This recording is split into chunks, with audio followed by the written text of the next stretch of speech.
بسم الله الرحمن الرحيم والنازعات غرقا والناشطات نشطا والسابحات سبحا فالسابقات سبقا فالمدبرات أمرا يوم ترجف الراجفة تتبعها الرادفة قلوب يومئذ واجفة أبصارها خاشعة يقولون أئنا لمردودون في الحافرة أئذا كنا عظاما نخرة قالوا تلك إذا كرة خاسرة فإنما هي زجرة واحدة فإذا هم بالساهرة هل أتاك حديث موسى إذ ناداه ربه بالواد المقدس طوى اذهب إلى فرعون إنه طغى فقل هل لك إلى أن تزكى وأهديك إلى ربك فتخشى فأراه الآية الكبرى فكذب وعصى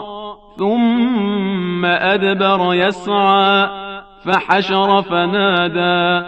فقال أنا ربكم الأعلى فأخذه الله نكال الآخرة والأولى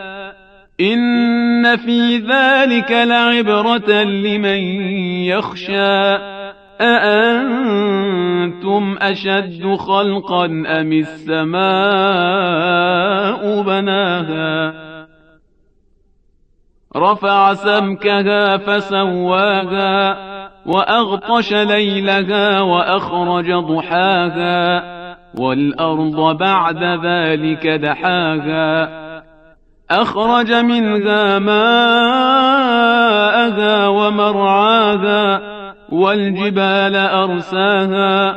متاعا لكم ولأنعامكم فإذا جاءت الطامة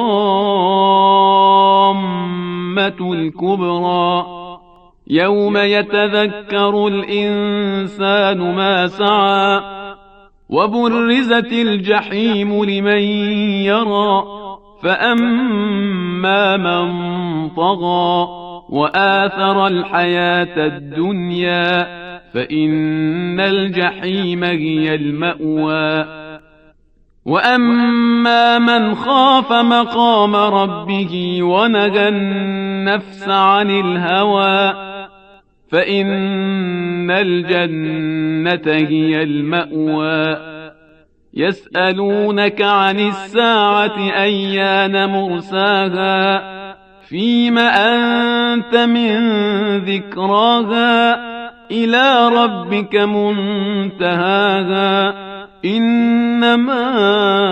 أنت منذر من يخشاها